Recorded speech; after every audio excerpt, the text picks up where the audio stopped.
All right, you are listening to the Maker's Quest podcast. I'm Brian Benham. And I'm Greg Porter. And tonight we are here, or today, depending on what time you're listening to this, with Eric Gorges. Eric is a bike builder who is on the Discovery Channel in the Great Biker Build Off. You may know him from there, but he's also got a show on PBS that's called The Craftsman's Legacy. And it was on PBS, I understand, and now it's actually on YouTube, so you can catch, I think, season 5 and beyond on YouTube. Am I getting that right, Eric? Yes, sir. Yes, sir.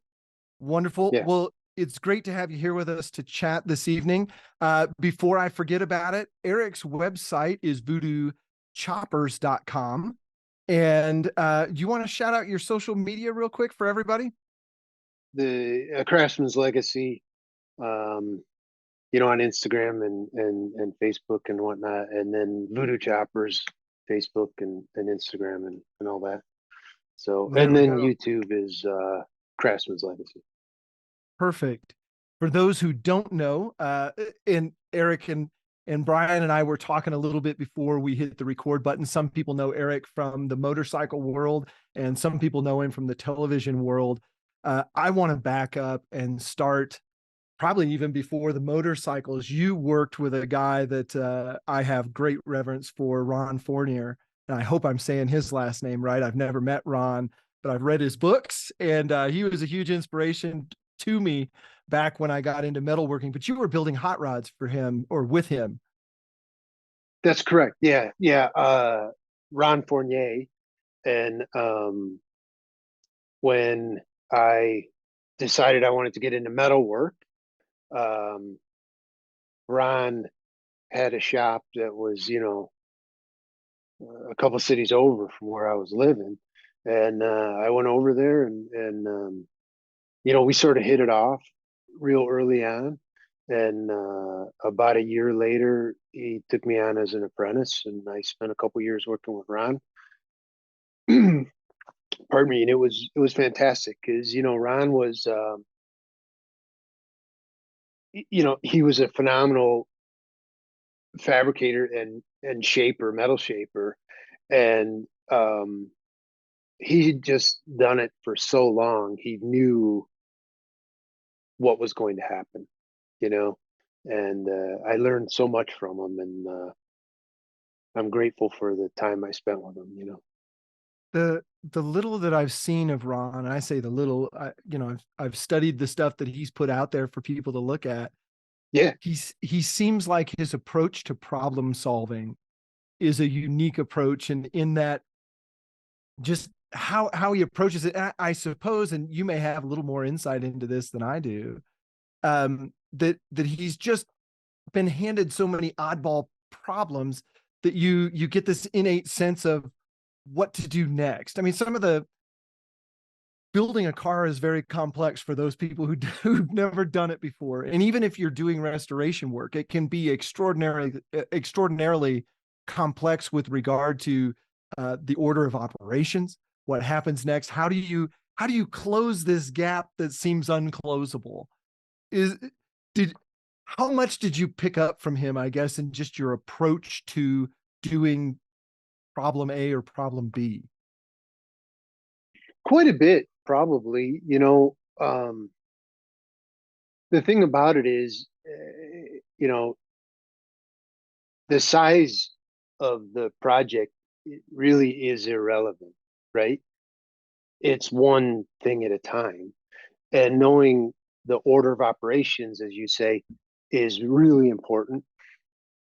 But the clarity and the ability to, sort of play chess with it a little bit and look 5 moves, 6 moves, 7 moves down the road on a project comes with time and experience, right? Like the way you would approach a project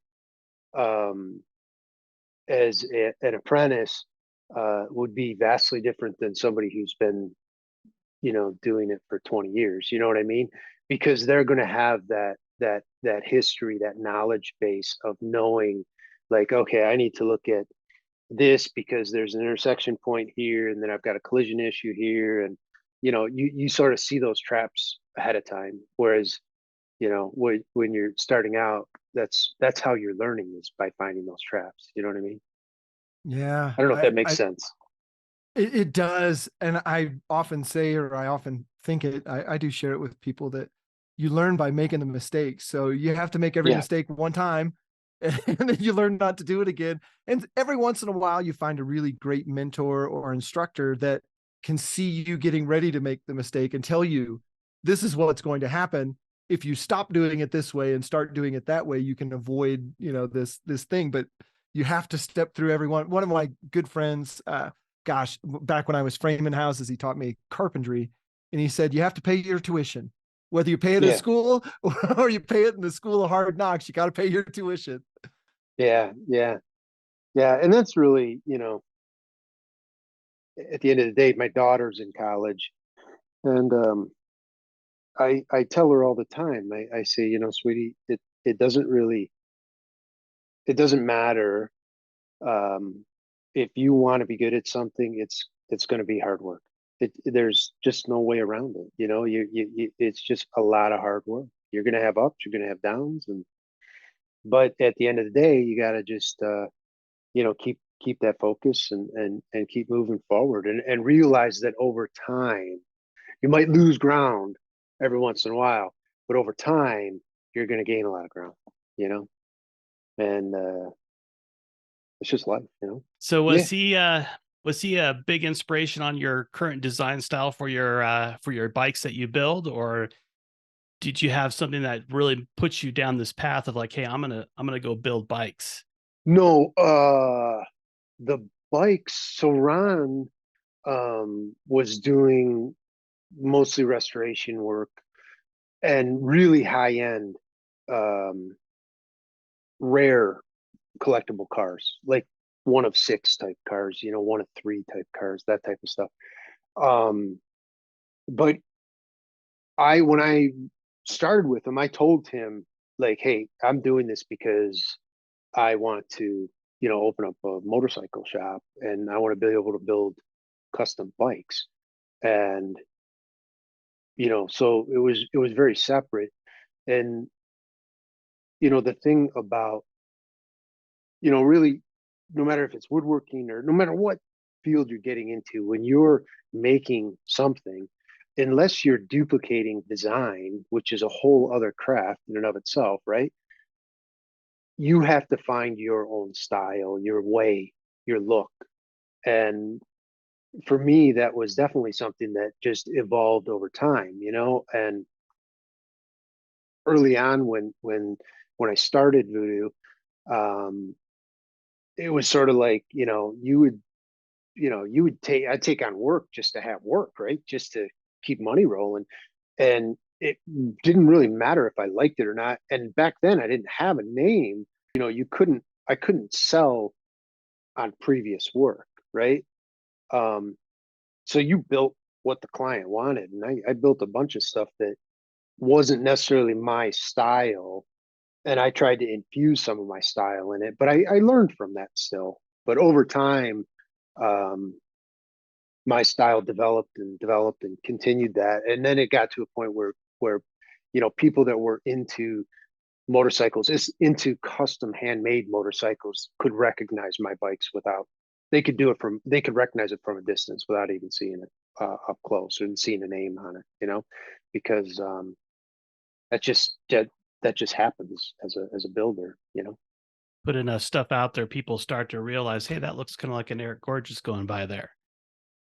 Yeah, yeah, and I'll hear, you know, I've heard it many times from people, and they're like, you know, you know, I was over here and I saw a bike, and I was like, man, that's a Voodoo, and you know, and then sure enough, I walked up on it and I saw the tag on the seat, or you know, I saw the you know, the stamp on the tank or whatever it is, you know what I mean? So Cool. So when you're starting on a new build, I was watching your Instagram and it looked like am I assuming correct that this is a new project that you're starting on?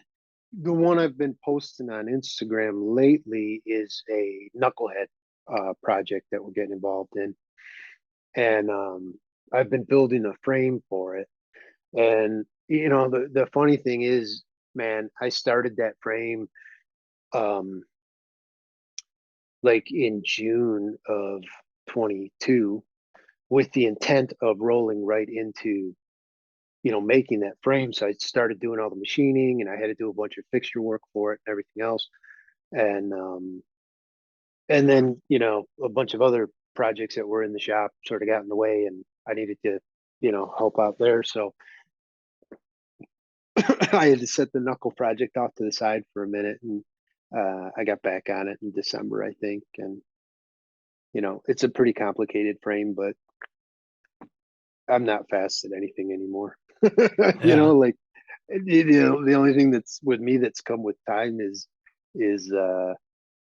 I'm way more meticulous, like every time I do something, I'm more and more and more meticulous about it. And I pay more attention to every little detail, which I Yeah. like, and I don't really care about how long something takes. Yeah, it's kind of like more of the more you know, the more you don't know. And then the more that you know, the more particular you become about the things you don't know, trying to make it all fit just perfect. Yeah. And like I was saying earlier, you think about things, farther in advance, how cables are going to route, how electrical is going to route, a lot more usability as far as like getting access to, the battery and, oil tank and things like that. Like stuff when I was younger, building younger, I didn't care so much about it. I was like, oh yeah, we'll stuff the battery under here. It'll be impossible to get to. You'll have to remove the starter to get to it or whatever. And you're like, oh, but it looks so cool, and then you start thinking about this stuff more and you're like, yeah, there's other ways of doing that and it still looks kick ass, but um it's way more serviceable, It's the form and function Mhm. refinement over time. And I think so. You don't know this, Eric, but I'm an architect, right? And so in our studio, we cover some pretty complex problems. And I talk all the time about the clean white box is the hardest damn thing to design because there's so much to making it clean. And I think when you look at well defined or well refined, whether it's going to a car show and seeing some of the custom cars that the top tier builders are putting out, or it's motorcycles that the top tier guys are putting out, there's a level of cleanliness and refinement where the way a fender attaches to a front fork Mhm. isn't by accident. Every little bolt and detail is there on purpose, and it's been refined to the point where it's like that is a kick-ass way to do that. And if you change one little detail, it starts to unravel just a little bit. Yeah, and that um simplistic style is definitely a key attribute in my style of building. I like to make all of the bikes look incredibly simple to the eye, and the more you dive into it, the more you look, the more you see, the more detail you see, the more unravels, and the more complex it actually becomes. But unless you pay attention and really look and dig into it, you wouldn't notice it. You would, if somebody was walking by it, they'd say, "Oh, that's sort of a cool bike, maybe." But for the person that truly appreciates um, a handmade motorcycle and they spend some time looking at things, they're going to be, well rewarded with that, because they see what went into it, and the most of the clients I'm working for now, that's what they want. They like that, and I love getting calls from clients 6 8 months a year later, and they're like, dude, I just saw how you did this, and it's something they didn't catch, and it took them that long to find it. But I was washing the bike and I saw this, and man, I can't believe you did that. And it's like that's what it's all about. That's the funnest part for me. So little Easter eggs and things that they just discover as you're going. Now, do you ever get to see your bikes years down the road to see how the design ages? Oh yeah, yeah, yeah. Some of our clients, like, um, some are in. I'm in Detroit. There's a number of our bikes in this area, and in Michigan, and then there's bikes all over the place. And some of them they ship back for regular maintenance work and stuff like that. So I get to see the bikes over time, and um, the shop doesn't. We don't do maintenance and stuff like that for people anymore, really. But we, handle our own bikes, and what we've built, we take So if care of. a So client that or just a stranger came into the shop that had a bike built by somebody else, you don't do the maintenance, but you maintain your. If I was a yeah, client and I bought a bike from you, you would maintenance is we what you're take care saying. of it. Yeah. Yeah, we take care of it for you. Yeah. So what I really kind of am curious about, because I design a fair amount of things that go out in the world, and then when a client may call me to build another thing, and so I go to their house and I see the thing that I built, and Hmm. sometimes I'm like, oh, that's really cool, it looks awesome still, and there's other times I'm like, man, what was I thinking? Why is that at such a weird angle? Do you ever have those kind of things when you look at the bike and you're like, oh, that's cool, or oh, that didn't work out too well, or It's usually how I went about doing it, right? Like if I see a bike that I did 10 or you know 15 years ago or something like that, and I'll see how I did it, and I'll be like, oh wow, like I remember when I was doing things like that, and so it's not as much of a design uh, question as it is how I went about it, you know, and that goes back to bringing more complexity into uh, the design or the element that I'm working on. I can make any simple element be incredibly complex and take forever to build. You Well, know what I mean?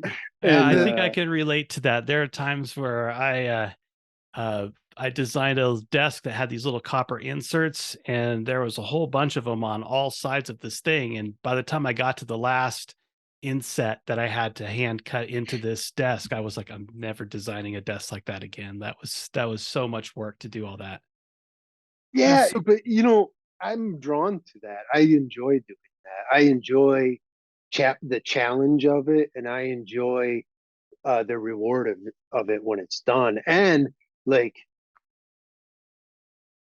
like I was saying, like I've a lot of our bikes will be rigid frames, so there's no suspension in the frame, and we'll do spring seats on it, which I find very comfortable. But on the seat pan, a lot of times I'll spend tons of time on detailing the bottom of the seat pan that 95% of the people will never even see. See it, yeah. But the minute you flip it over and you see 200 rivets on it and all these pillows and stuff like that done on it, and it's pretty cool, man. Yeah. And I'll send it to the to my leather guy, and I'll be like, dude, I need this done up, and he's like, what the fuck, who spends this much time on the bottom of the seat pan, but I do. Yeah, I think a lot of craftsmen really get into the zen of that kind of stuff. That just like head down, zen out, and just kind of go for it. Yeah, I, it's just fun. I heard you mention machining earlier. So how far down that rabbit hole do you go? One of my things has always been fasteners. Like I'm just Oh yeah. I fascinated with fasteners sounds kind of cheesy, but it's like, man, you have to have the right fastener, whether it's an oval head or a pan head or a flat head Yeah. or a countersunk or a socket head or fill in the blank. Like I feel like I could go on for hours here, but uh, from the machining end of things, when you get into custom things and you need a bolt that's not 3/4 of an inch, it's not 5/8, but it's somewhere in the middle, and maybe we shave it. Maybe it's got to be, drop into a counter bore or something. So we got to shave the head down. How far do you get with that stuff? How far do you let yourself go down that rabbit hole, I guess? Oh, we've made fasteners, Mm-hmm. handmade fasteners for particular projects and things like that. So yeah, it's like the special things about life, right? Is over the years, I've put together two shops that are very well equipped, and we can make anything I want. So it's really just a matter of like figuring out how we're going to make it if we can't find it. And that's, it's a good thing and a bad thing, because sometimes it's like, we're looking for something super simple and we can't find it. And I'm like, yeah, we'll just make it. Don't worry about it. But it eats up time making something super simple. It's like, we really need a brass tee with, 1/8-inch NPTs on it and a, 1/4-inch NPT feet or something like that. And it's like, yeah, well, I can't find anything cool. These all look like, the crap. They just look mass produced. So we'll just make Yeah. something. And, but that's the fun part of it too, like you're the only limitation, really. Yeah. I guess I look at it like, you look at gun stocks and things of that nature where the guys get in there and do the checkering and all of that. Oh And it's yeah, like, yeah. you can have a very simple, smooth gun stock and it works just fine. Or you can have this kick-ass checkered thing that's, got fleur-de-lis or, whatever you want to call it, cool engraving and initials and three-dimensional stuff. And it's like, okay, you just made that gun stock cost 100 times what the gun itself would cost to just make, but it's going to be one of a kind and it's going to be the coolest damn gun that hangs on a wall, of anybody I know. And I could totally see, I don't build motorcycles. I never have, but I could totally see just being this endless rabbit hole of just awesome stuff that you could put together. It is. Yeah, it is totally. But that's, I don't know. I didn't start building bikes to make money. You know what I mean? Like I did it for different reasons. So I don't worry about it, man. I never worry about how much time something takes me. It's when it's done, it's done. And when it's ready, it's ready. That's Yeah. awesome. But That's a, it's sorry. definitely a deep rabbit hole, my friend. Yeah, I could tell. All those little pieces probably just add up to really to the design language of the whole piece. Just the subtle little details that a lot of people don't know, like the under piece of the seat, but as a whole, that really makes it pop. I think so. There was a period in time when, um, I would be asked to like be a judge at a bike show or something like that. And I always spent a lot of time on every bike looking at how things were mounted and, how things were done, because you can add paint and Bondo and filler and everything else to just about anything and make it look really cool. You know what I mean? But you pay attention to how people mount things. You pay attention to how much time people spend on the smaller details, and it's a better telltale of how much time they spend on the whole project, the whole build overall. You know. Yeah. So you were talking about paying attention to where the battery goes and all that. When you're designing a bike and you have like this vision in your head, and you realize like, okay, I need to make it street legal, so I got to have the certain size taillights, or taillights have to be in a certain place. Does that kind of stuff like limit your design, or are you able to really just blend it all together? Nah, you can work around most of that. You know what I mean? Like you can work around pretty much everything. It's just how you package it, really, how you look at it, right? Yeah. If um if you look at a turn signal, uh to use your example, right? So like if you were to look at a turn signal as just being a turn signal, um, then you're bound within that frame, right? That architecture of a turn signal, right? But now if you look at it as, what if it wasn't a turn signal, but it functioned as a turn signal, right? Now you have a much bigger box to explore and a much wider range of things to explore, and you're not really confined by that idea. I don't know if turn signal is a good, you know, analogy or not, but maybe I didn't make sense. No, I think it's a perfect sense. Like, let's say you're trying to design a dragon that has to have a turn signal, so the turn signal could be like the dragon's eye, kind of a thing, and then you design Right, the yeah, entire exactly, dragon man. all the way Like around it. Yeah, if you look at everything like that's the only thing it can be, then you're going to be bound within those limitations. But if you start looking at things like, well, you know, what if it could be something else? And it just happened to also function as this as item, a turn signaler. you Yeah. know, or whatever it is, right? Like, then now you're able to really do whatever you want, and you can make it whatever you want. And I like to look at like older boats, older bikes, bicycles, automobiles. And, you look at the design in a lot of those pieces, it was it was such a different time for design and manufacturing. And there's a lot of inspiration in that, you know what I mean? And you look at like the simplest item on a boat, right? Like say a cleat, right? Like a rope cleat or a line cleat or whatever you want to call it. But if you look back in the 30s about, and you look at how some of those were designed and developed, it was like, wow, like that is beautiful just by itself, right? Yeah. It just happens to function as a cleat, you know, but there's, speed lines in it, and the flow of it, and the overall balance of the piece is there. And there's a lot there, like I said earlier, it's incredibly complicated but simple in design, simple to the eye. It's interesting, Eric, you talk about those pieces and parts like that. I had a conversation with a coworker of mine the other day about sort of the era between, call it the late 70s and maybe into late 90s, early 2000s. I feel like the world lost its design sense.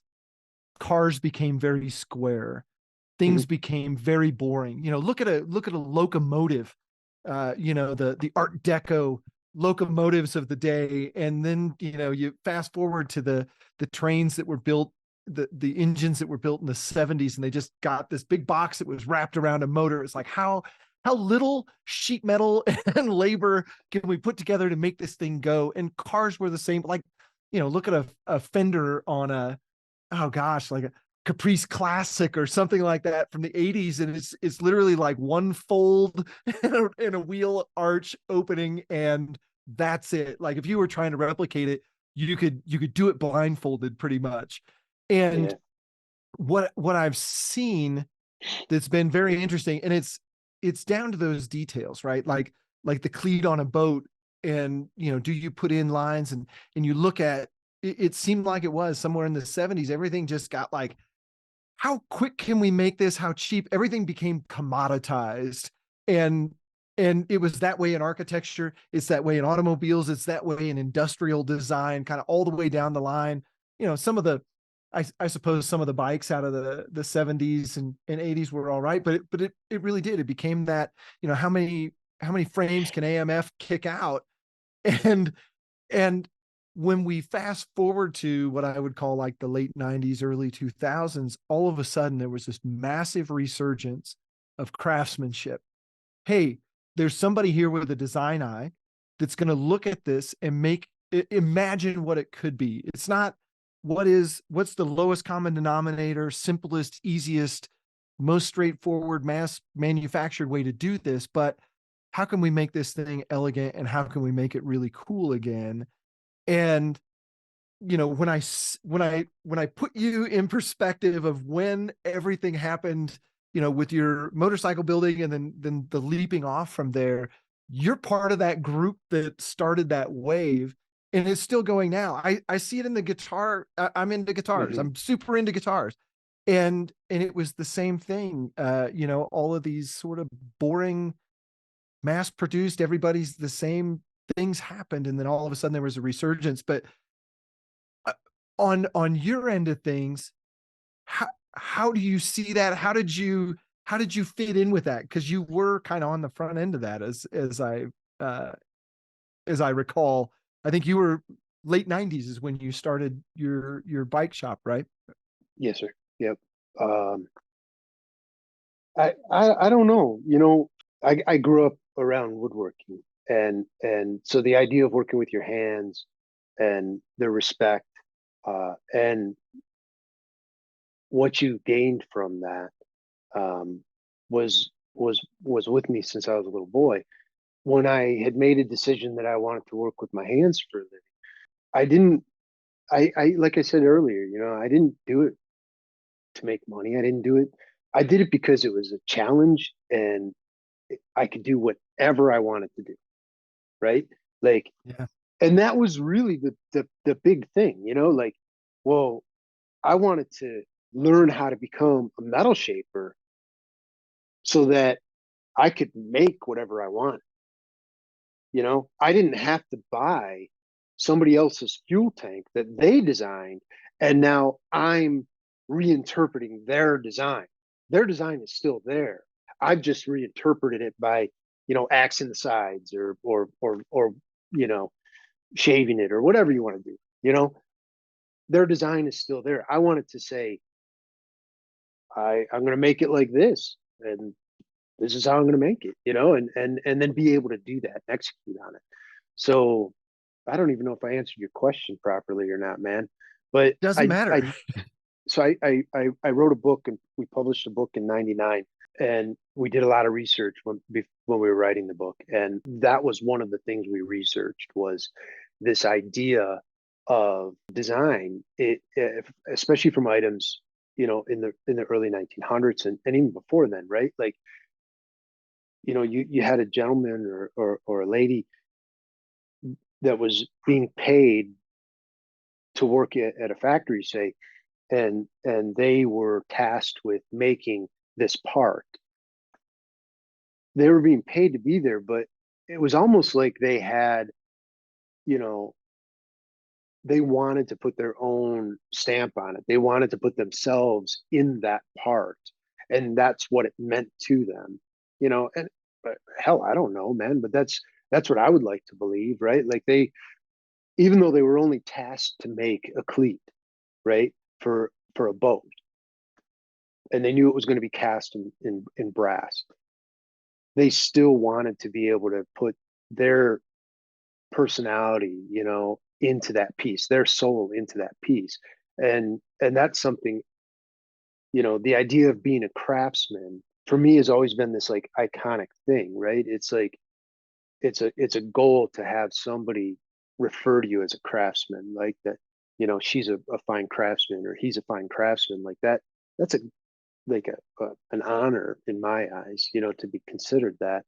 But in order to get to that stage, I think you need to be able to spend the time and put yourself into that piece and make sure that, you know, you're a part of you is in that design, in how that was created. I think that's a lot of what a lot of people's struggles are these days. That everything is becomes such a corporation, and the corporation has their standards that you have to follow. Like, this is how you do it. You can't deviate from this Sure. standard. So nobody feels like they have any ownership in their job. I worked as a salesman for a big box store selling building materials for a little while, and it was a soul crushing job. You were not allowed to have any kind of creativity or do it their own way. They had a script that you had to stick to when you were talking to the Sure. clients, and it was just soul crushing. And that was one of the things um when that's one of the things that pushed me over the edge to where I was like, I have to start my own business. And that's what got me started in my own business, is that I was just like, I want to make my own thing and I want to have ownership over it and express myself. And I think that a lot of people, why you get such bad service from some places, just because that person just has no ownership in their job, like you can when you work with your hands. Oh, I I I uh, agree with that. I grew up doing electric work with my dad. He's a journeyman electrician. And one of my first days on the job, so I started working in commercial buildings doing electric work at age 12, if you can believe that. So not even a teenager yet. And my dad kind of followed me around and checked all my work. And one of the first things that he taught me was that all the screws go straight Hmm. up And I was like, well, yeah, Dad, that's a waste of time. And he's like, that's the mark of a craftsman. That Mhm. lets someone know that you cared when you Mhm. stopped turning that screw. He's like, it doesn't matter. It's not going to hold it together any better or anything else. He goes, but if you have that attention to detail when you put the screws at 12 o'clock, what attention to detail are you going to have on, for the wires inside of that box, the conduit that's hanging from the ceiling, all of the other things? And I really do. And this sounds like the old man in me talking, but I feel like as a country, for sure, we've lost that. I think if you rewound to the folks making bombers back in the day, and some of those technicians, gosh, I still think about it.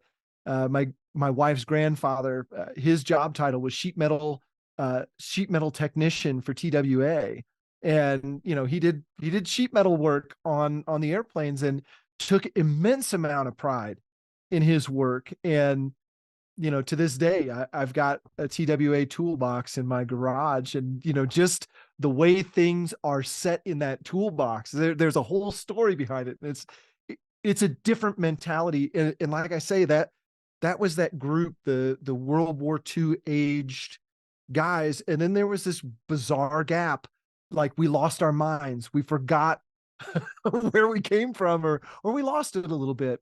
But I do think, and sort of the pie-eyed guy in me is like, I do think it's coming back around. And I guess one of the things, we've talked an awful lot about motorcycles, Eric, but you've got a show that is about craftsmanship. And Mhm. as you shared with me, you're talking to people in the textile industry, in the glass blowing industry, probably in the carpentry arenas, welding, metalwork, all of those things. So you probably get to see it from all different angles. What are you seeing now that maybe wasn't here 20 years ago, or as prominent 20 years ago? I think nowadays there's definitely more and more people that are interested in working with their hands. Whether it's learning to forge metal, or get into woodworking, or pottery or glass or whatever. There's more and more people that are interested in pursuing that, which I'm very happy for. Started sort of putting that show together in like 2010, 2012, somewhere around there. And a lot of it stemmed from, I would receive a lot of letters, handwritten letters from people all over the place, or phone calls from people all over the place. And they wanted to get into bike building, or they wanted to learn how to become a bike builder. And if I had an opportunity to talk to them, I would always ask them, what are you doing about that now? Most of the time, the answer revolved around, I want to do this, but I can't because of this, right? Or I really want to learn how to weld, but I don't have a welder, so I can't learn how to weld. How can I learn how to weld without a welder? I'd be like, well, have you read any books on welding or basic metallurgy at all, to at least to start familiarizing yourself with what's going on behind the practice? And then maybe look at a community college, or if you go to the local welding store, there's almost always somebody there that you can pay to help you out. You know what I mean? Like, there's a Mm-hmm. lot of ways around these problems, man. These are not big problems. They're big problems for you because you're making them big problems.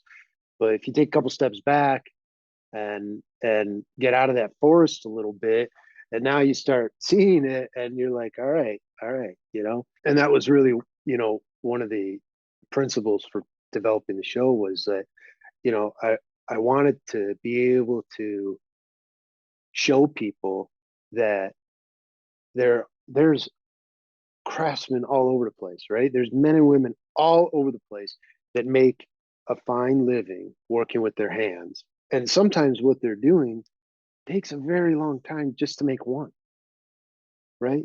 But they invested that time to learn how to do it.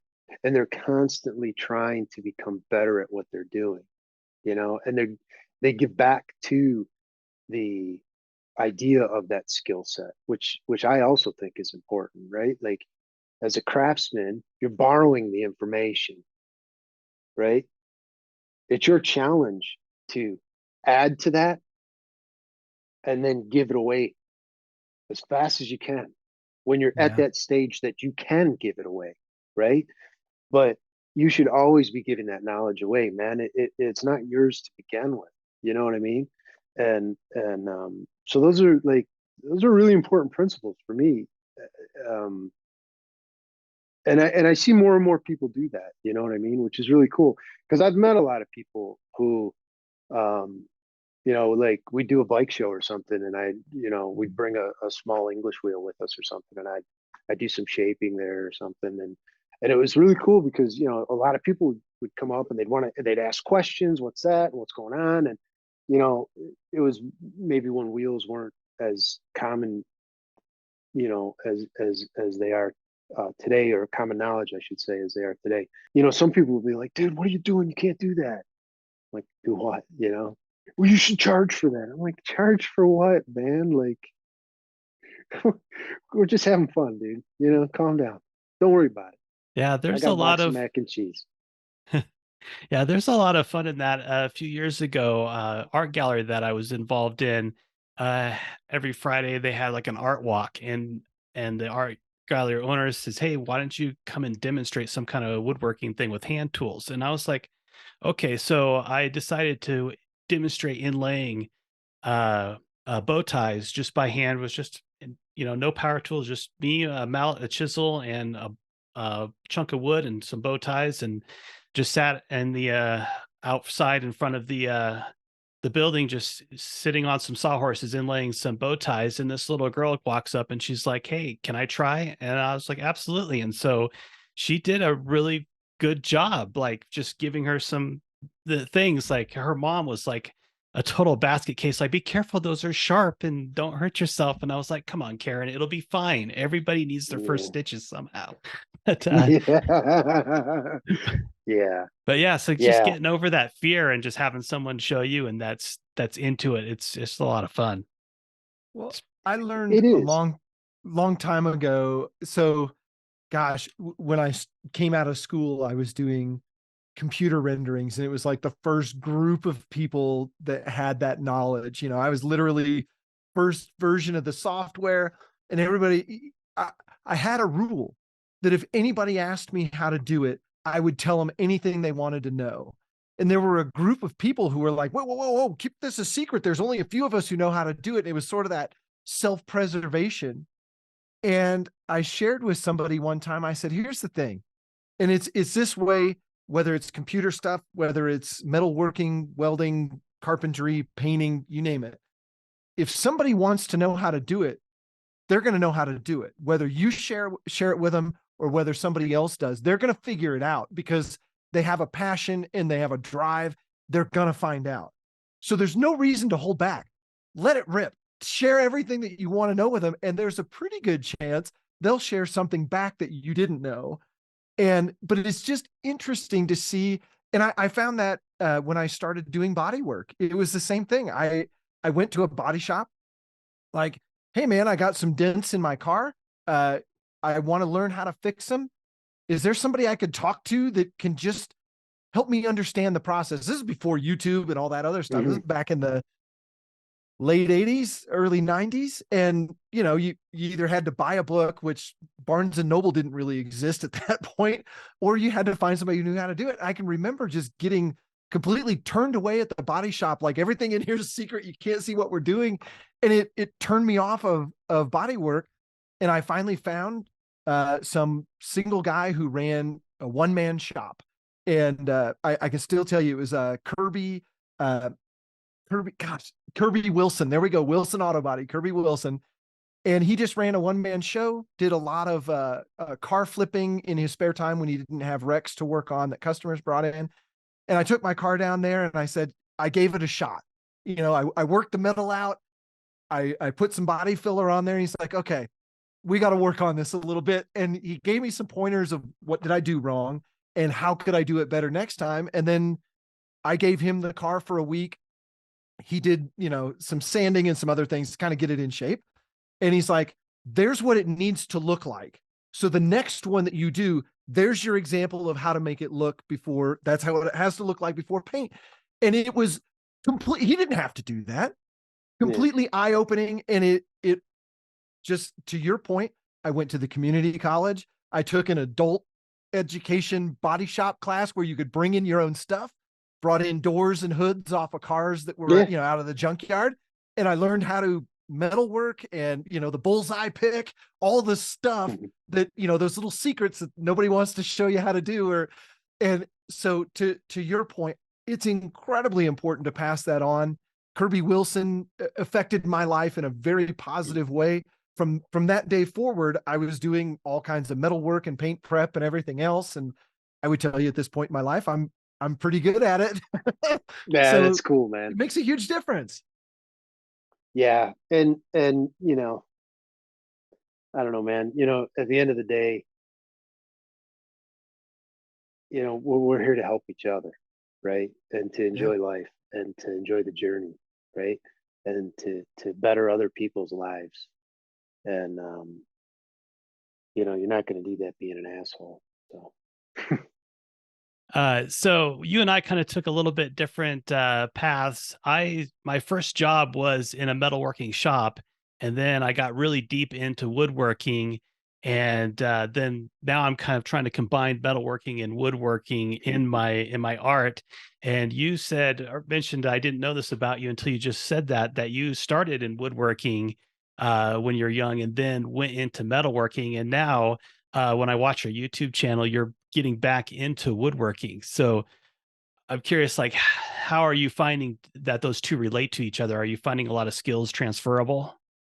oh, 100%. Yeah. You know, yeah. So I grew up around woodworking, right? My granddad was a master cabinet maker, and my dad was what you'd consider a serious hobbyist, you know, and I grew up around that. Um, and I always enjoyed it, right?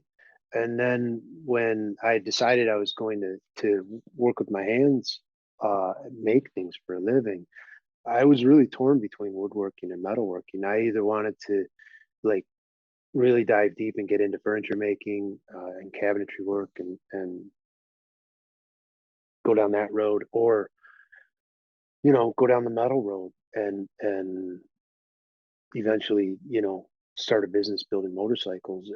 And honestly, the reason I chose metalwork was because I didn't know anything about it, you know, and I loved torch work, you know, hot work. I didn't know much about it at the time, but I was really intrigued by it and working with hot metal and things like that. Um, and that's how it went. And you know, 20 some years ago, I always told myself, I was like, one day I'm gonna get back into woodworking and really increase my skill set there. And then probably about 6 years ago now, I started doing that and started buying some, you know, woodworking equipment, and then built out a wood shop. Um, and it's been great. I've been loving it because uh, I love the metal shop. I love working there. Um, but it's a totally different vibe than my wood shop. You know, my wood shop is like nice and warm, and it's got a cool smell in the air, you know, and it's all these hand tools and, you know, different power tools and things like that. And it's all so challenging, you know what I mean? And challenging in a different way, right? Like the metal shop is like it's way colder in there and big ceilings and it's loud and, you know, and metal's cold to the touch. And, you know, it's just totally different, you know, but the skill set, right? Like a lot of times I'll build something and people will see it and they're like, well, did you build that from a plan, or where did you get the plans for it? And I'm like, no, dude, why would I build it from plans? I just drew it up, you know, like, but I have that knowledge from all my time metalworking and doing layouts in metalwork, you Yeah, know, and, that's you know, and so all those skill sets and the hand-eye coordination and the dexterity of your hands and, you know, knowing how to use tool properly, how to hold a tool properly, like that's one thing that I think a lot of people today that are starting out and they're you know, woodworking or whatever, they don't take the time to understand how to hold a tool properly, or to understand exactly what that tool is doing. You know, like I'll post a short video of doing using a router and doing a feed cut on it, and people will blow up, just telling me I don't know what I'm doing, blah blah blah. You're doing it wrong. You're gonna hurt yourself. And it's like, dude, I understand what you're saying, right? Cutting with the feed is definitely very challenging, and it's looked down upon in a lot of situations, especially by hand. But if you understand what it is you're trying to accomplish, and you understand the tool that you're using, and you understand the cutter and how the cutter works, and you're able to work with that, you'll get a much finer cut. And sometimes it's okay.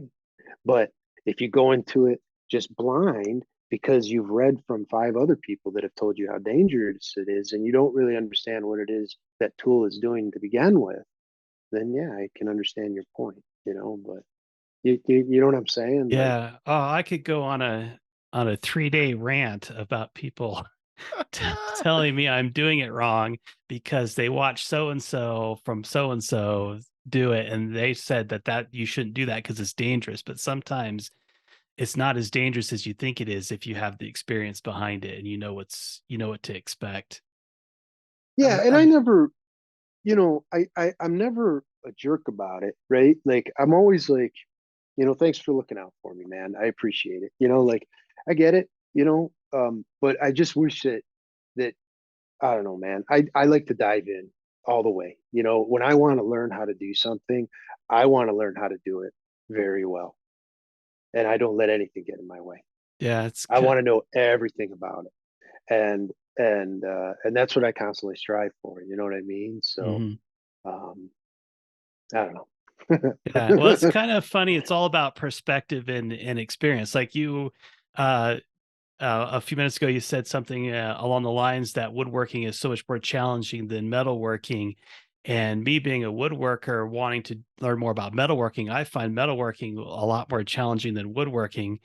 The projects I'm working on now, I have this big round disc that I'm making out of metal that I'm going to put some patina colors on it.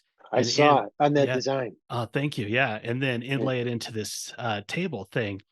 And to cut the circle out of wood that it's going to get inlaid into was super easy. I just, set up my router like I've done 100 times, cut the circle, and off I go. And then metalworking, I'm like, okay, how am I going to cut this out of metal? I don't really have a whole ton of metalworking tools in my shop. And then there's sawdust everywhere, so I don't want to make sparks. Yeah. So then I went outside and it was snowing. So I live in Colorado, so it's snowing outside and it's freezing cold.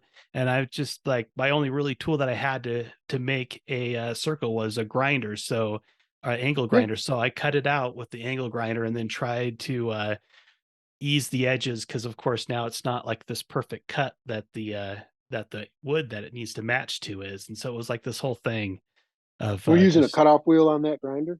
Yeah. And it's probably the wrong cutoff wheel. It was whatever I just had in the shop. But it made sparks and it cut it. Yeah, the friction wheels are great. And cutting an arc or cutting a circle or cutting, a round detail with a friction wheel is tricky. It takes a light hand to do that, So good for you, man. That's awesome. Because it kicked when it poked through. It's like, boom. It's like, whoa, okay, pay attention. You got to sneak up on it, man. Yeah. You hope that your metal's a heavy enough gauge that it doesn't just fold and wrinkle right around your tool. This was probably 1/8 inch. I'm probably embarrassing myself because I don't know what the actual gauges are, but it's about an 1/8 inch thick is what I was using.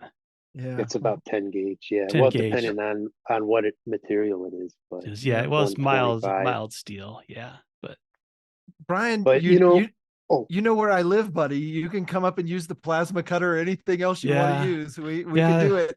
40-minute drive to save myself some stitches. Yeah, that might have been a better way, but I'm still good. So Okay. Worked out.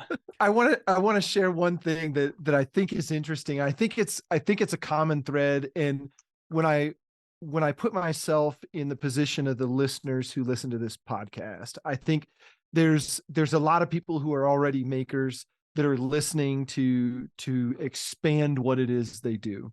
Then there's probably a group of folks that listen that, Eric, are like the folks you described earlier. How do I get into X, Y, and Z? And the thing that I would share about people who are successful making things of any sort, I don't care what it is, it's exactly what Eric said earlier, is you jump in with both feet and you just get it done, whatever it is. And it's the type of thing where you don't need $1 million worth of tools. In Brian's example, to cut an 1/8 inch arc out of a piece of steel, an angle grinder will do that entire job. You can cut it out rough. You can put on a smoothing disc. You can, for $30 at the tool store, you can get an angle grinder and 3 or 4 different blades and figure out what's going to work for you. It all comes down to the pattern that you want and being picky enough. You can do it with hand files if you want to, and a hacksaw. When I started doing metalwork, those were the tools I had, and I cut all of my tubing by hand. It took hours, and I got really powerful forearms.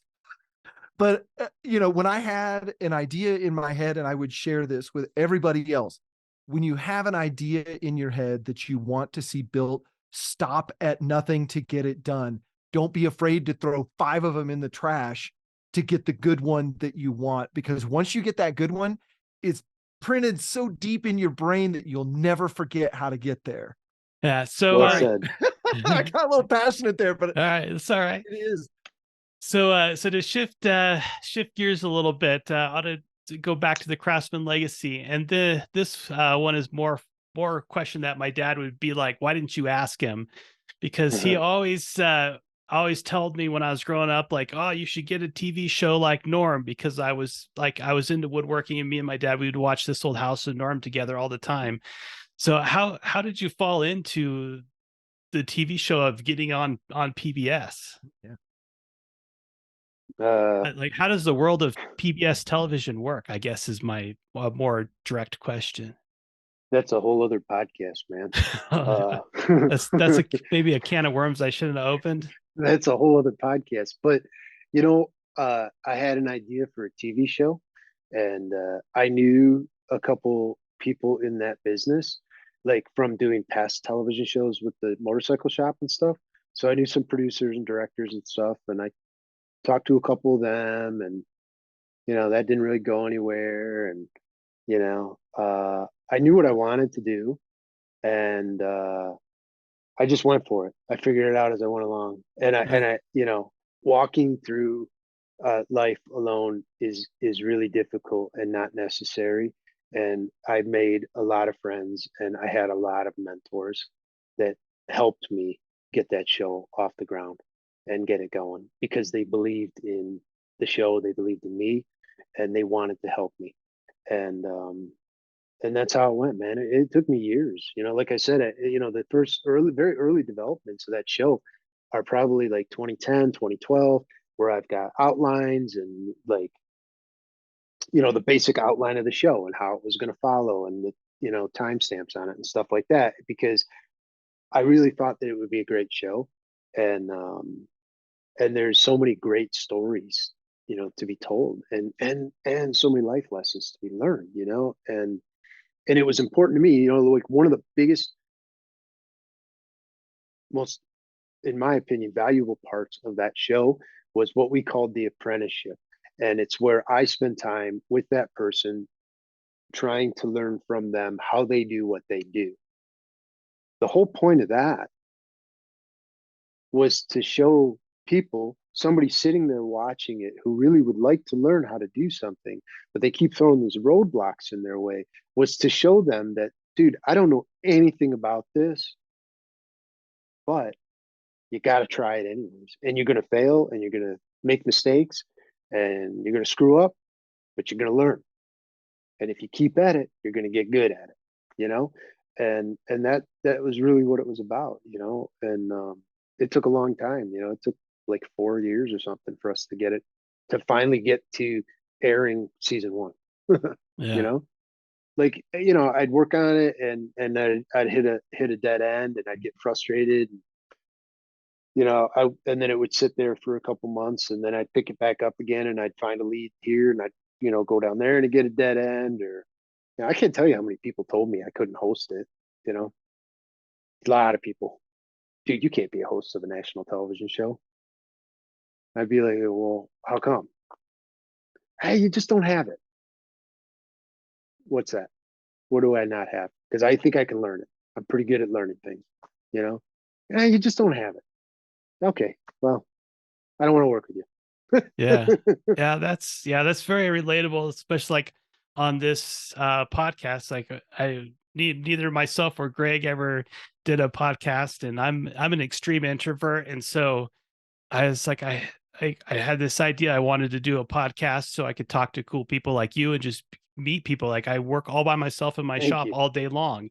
It gets a little lonely. It's like, but I'm an extreme introvert. So this is like a terrifying thing every week. I'm waiting for Greg to call me up and says, you know what, I don't want to do this anymore. And I'd be like, thank you, because I'm terrified to do it. But then we get going, we hit record. It's always this little bumpy start to get the conversation going. It's super awkward. And then the conversation gets going and it's fine. And then it's fun and we have a good time. And then in the podcast, I'm like, all right, well, I'm going to do that again next time. So yeah, it's Yeah. just like this whole thing of just trying to get going. And yeah, I don't know how much So more I want to share about my personal fears of public speaking, but yeah, no, it's no, just no, the no, no. thing.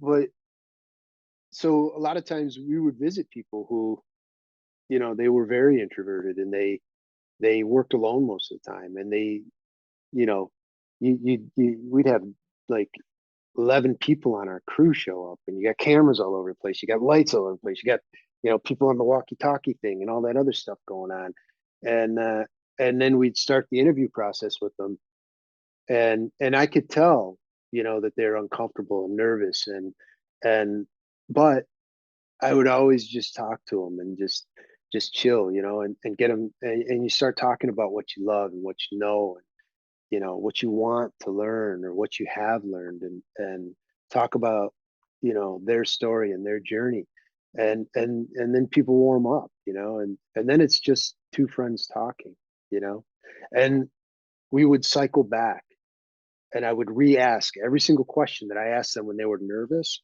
I would filter and sprinkle those back in later in the interview when we would get clean edits on it, and then we Yeah. would take those better cuts and use them in the front. Yeah, You I know, could tell that on some episodes that some people might have been a little bit nervous, but when you would ask them, well, okay, well, show me how you do it. And that's the yeah, thing that they do every day. And so then they just like, okay, and they just go into their zone and just do their thing. yeah, yeah. And I don't know, like I said before, man. Like, deep down inside, most people want to help other people. And yeah, Yeah. Especially in you know, the world of makers, of people that are really passionate about making things. They love to share what they do. Like one of my friends, he stops by the shop and he'll ask me, he's has a desk job. So he's working with his hands like this foreign thing. And so every time he comes by, he asks me questions and he's like, oh, I'm sorry I took up so much of your time. And it's like, no, it's cool. I love showing what I yeah. know and how to do. Along those lines, you have interviewed people from all different kinds of crafts, Mhm, leatherworking, metalworking, blacksmithing. So you've been able to talk to all these people and try out their craft mhm. and have them show you some tips and tricks that they do. If you were to close up Voodoo Choppers and then close up your wood shop, is there a particular craft that you'd be like, yes, that's the next handcrafted thing I'm going to try? Ceramics. Ceramics? Mm. Yeah, Yeah. yeah. If I wasn't going to work in wood any longer, and I wasn't going to work in metal any longer, I would go towards ceramic. I really enjoyed that.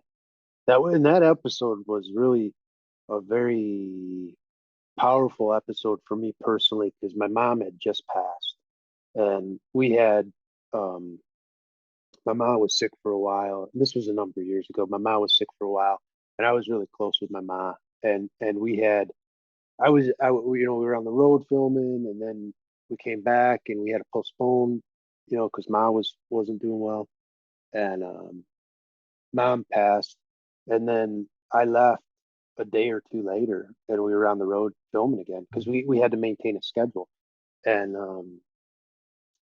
David was the first episode we did you know, after that happened to me. And so my head wasn't really right, you know, like I had a lot on my mind, and not a lot of people knew, like the crew knew what was going on with me, but you know, not too many other people really knew. And I think they told David too, because I think we had to reschedule him around that. So but it was like, you know, I truly got lost in that world, and it was very therapeutic for me in many ways, you know, like I became like really good friends with him, you know, that you know, he's a good friend, you know what I mean? Hmm.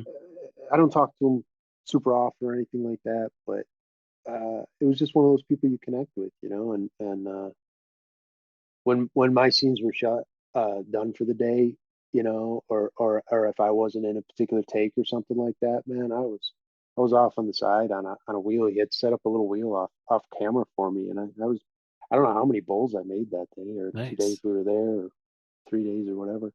Yeah, yeah, Yeah, it I was can really see how pretty that's cool. very meditative too. One of my friends that I do an art show with occasionally is a ceramic artist, and just to watch him, just it's so effortlessly just to pull up the side of the bowl. Yeah, And he's like showing me, oh, so I do this and this, and it's like, oh my god, that's so beautiful. And then he just like takes his hand and goes crush and just smashes the thing. And I was like, what'd you do that for? And he says yeah, like, oh, I'll just make another one. It's cool, you know, like yeah, it's whatever. Yeah. So yeah, I think glass blowing would be my thing that I would go into because it has like a little bit of everything that I really yeah, like. There's a lot of chemistry involved, so I'm kind of into that kind of thing. And then there's a lot of technical knowledge to know, like a lot of techniques to make all the little braids and things. But and then it also has a lot of sculpture yeah, flowing yeah, lines. Yeah. yeah. Glass blowing is definitely hard. It's really tricky, you know, but Yeah. it's fun. It's like you said, there's a lot of science in there. You know, you were working with heat timing and heat cycles and stuff like that, and that's always really cool. You know, Yeah. it reminds me of metalworking a lot. You know, Yeah. from that There's regard. all right, Greg. I What are you thinking if you couldn't do oh metalworking anymore?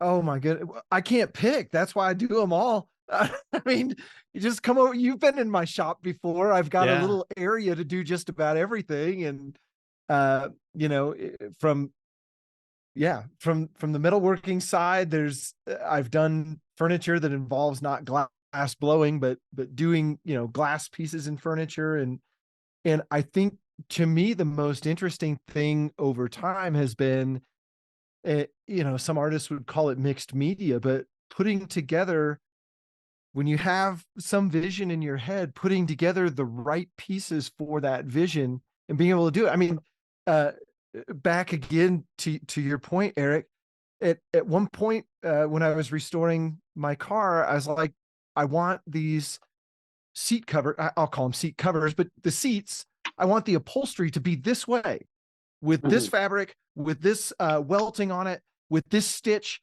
folded in this way and done this way. And I couldn't get anybody to do it, you know, because it's like, well, no, we have a pattern here that we do for these seats. It's like, yeah, but I don't want that. I want this. So I bought a sewing machine, taught myself how Mhm. to sew, and did all the upholstery for that car. And it's like, there's a point at which you just, there's no other way to get it done than to take it into your hands and learn. So I can't pick. There's no way I could possibly pick what I would want to do next. I would say I have not done any forging, and I find that and glass blowing are fascinating from the time, from the perspective that it's a timed event. as as the metal starts to cool, you can do certain things and you can't do others. In glass blowing, I feel like it's a much more fragile egg, in that if you miss your window, you miss your window. You can try and reheat it, But if you've added color to the glass or done something else, it's going to start melting on you and Yeah. become this awful cake batter that you can't deal with. And I have the utmost respect for people in the glass studio. That is just a fascinating art. Yeah, for sure, dude. It's a very magical experience, I think, you know. Earlier, you mentioned you wrote a book, and I have one of your books, the Craftsman Legacy book, and you threw a year out there, and I wasn't certain if the year was referencing another book you wrote back in '99, or if something happened in the book that happened in '99. Do you have two books? No, just the one book. I don't know. I might have made a mistake. When Or the I book came out in misheard? 2019 is when Oh, your book came out. 2019. Okay, I yeah. might have made a mistake. We've talked about doing another book, and I don't know. I know I don't know. Maybe. If it's a lot of work, huh? To sit down and write. It took us a couple years. I think it was 2 years. I worked with a ghostwriter because I don't necessarily enjoy writing myself. Yeah. You know, I talk the way I talk, and you know. Right. Well, sometimes that's part of the best thing, like especially when you get like I can't think of the proper name for what it is today, but like a book on tape. What is it? Like an audio book. Audiobook. And Yeah. and it's read by the author. Man, I feel like I just dated myself with the book on tape. But Yeah, that was a while ago, bro. wow, way back there. But yeah, like the audio, but like the audio book, like when the author reads it, like those are the best ones to listen to when it's read by the author, because you really get to hear like their voice and their story, and you can tell like when it's a part of the book that they're really passionate about, that their intensity and their voice changes. But Yeah, I read mine. I narrated my book. oh, is And there an audio version? yeah. Oh, Yeah. I'm So gonna. the book came out, was published by Algonquin Press, and then the audio book was Tantor picked up the licensing for the audio book. All right, I'm gonna have to get the audio version because I have hours in the shop. Oh yeah, Just with yeah. earbuds in just all day. So Yeah, I'll have I to get listen to a that. lot of books too. Yeah. I Yeah. listen to a lot of Books, books too. podcast, and Pandora are the three main things that are filling my earbuds all day. I rarely listen to music anymore in the shop. It's usually books, and some podcasts. Um, very rarely, you know. I'll get in the mood for it, and I'll put some country on, or some outlaw country or something, or some old jazz or something like that on, you know, but Yeah. not as often as I used to. Yeah. I kind of go back and forth. Some days I'll be really into a whole bunch of podcasts, and I'll be like, I just need to rock out and just go, and Yeah. but when I say rock out, I don't listen to a lot of rock music. Rocking out to me is like Count Basie, big Oh band yeah. kind of stuff, you know? Yeah. I love Yeah. Count Basie, man. Yeah, I've been a big jazz guy since I was a teenager, and so I really enjoy a lot of the different genres and eras of jazz, Yeah. up to the 70s. That was my first attempt through college. I play the saxophone, and my plan was to be a music teacher so I could play or so I could have like health insurance and like a steady income. Yeah. And then all summer I could just be out just jamming like with whoever. You know? That's awesome, dude. That was the dream, but it didn't work out, and making things with my hands just felt more right. So I ended up going that route. I bet you can still play a pretty mean sax. I hardly played, but my daughter is learning to play the saxophone, and she brought her sax to me one day, and she's like, "I think there's something wrong with it, like it's not working right." And so I was like, "Okay, so let me give it a play," and it like started to come back, and then I was just like, then I was just going, and she's like, "Okay, well, there's nothing wrong with the sax." And I said, "Yeah, you just need to practice. you need some more air." That's awesome. So yeah, so I got mine out, and I play it maybe once every other week when I have some free time, but not as much as I should or want to. I find it fascinating. You guys listen to things while you're in the shop. My shop is as dead quiet as it can be. because I am a desk job. I work and I'm on the phone and on the computer and in meetings all day. The last thing I want is any noise. I just want it quiet and cathartic is how I say it. That's my complete like unwind. I could just do it for hours on end without hearing a peep out of anyone. Yeah, I get Kind of that fun. too, man. I get that too, but I usually like to have something, I don't know, just something going on. Yeah. We've been on for just over an hour. Do we want to do a quick little wrap up? Yeah. Or Every episode we have a guest on, I try to ask some kind of stupid, funny question, or at least if I could get an eye roll. So so you're making things in metal and steel, and for me, sanding is the worst part of the whole project. So is it worse to sand in steel for you, or worse to sand in metal? Oh, I don't know. I don't know if I mind either one of them. I honestly, I don't. The thing is, like, sanding in the wood shop, both shops really, like, it's having the right equipment, right? Like, I tell you what, I'm a big Festool guy, and the minute I used a Festool orbital, I was all in, because I know the difference between a very well balanced machine and a capable machine and one that's not. And you know, I don't really mind either. I love metal finishing. Uh, I love being able to take metal from a 36 grit up to a 400 grit. I think it's really cool, that transition that it goes through. And I love file work. Absolutely love hand file work. You know, so I don't know. I dig it. Think of an Yeah, important question. that's back. Yeah, that's back to that the Zen thing. Yeah. For me, I've always been told that wood is carcinogenic, so I wear a respirator. But when I worked in a metal shop, nobody wore a respirator grinding metal, and I don't know if it's bad for you to breathe or because it just rusts out in your lungs and your body absorbs the iron. But the smell of metal when you grind it or sand it, I don't know, it brings me That's back to when nasty. I was a kid. But I like the smell of it. Yeah, you talked about using a cutoff earlier, and man, those fiber discs are nasty as hell. I You know probably that should be that wearing a mask then, huh? that smell is forever cemented in my head. And I don't use the cutoff a ton. Maybe once a week I'll use it, but that smell is just, it sticks with you. Yeah. well, awesome, Eric. It has been really great to sit down and chat with you tonight, and really enjoyed having you on the program. Thank you for having me. I really appreciate it. I enjoyed it too. Yeah, it was Uh, cool. It was just uh, nice to chill, and talk. yeah, Absolutely. absolutely. Anytime we can get a craftsman with the level of experience that you've got, and some of the stories that you shared, I think it's just awesome to share with other people.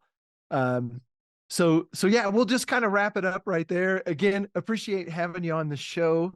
I am Greg Porter. You can find me on social media, YouTube Greg's Garage, and Instagram Greg's Garage, as well as Skyscraper Guitars on both media. All right. And then special thanks to Eric Gorges. You can find him on Instagram at Voodoo Choppers and the Craftsman Legacy. Also, his websites, Voodoo Choppers and Craftsman Legacy. And then definitely check out his YouTube channel. He has done some great shows for the Craftsman Legacy, interviewing some fantastic craftsmen along the way. And it might have correct to say that you do have them from season 1 on up through, or was just a few? Nope, we've been working on migrating, seasons 1 through 4 over to YouTube. We're putting them up as classics, 5 and 6, and we're getting ready to work on 7 now. Those are all on YouTube. Awesome. Yeah. So definitely check out his YouTube channel, The Craftsman Legacy. And I'm Brian Benham. You can find me at brianbenham.com, and that will have links to all my socials. And of course, you are listening to the Maker's Quest podcast, and we'll have all those links for all 3 of us over in the show notes there. Thanks for listening.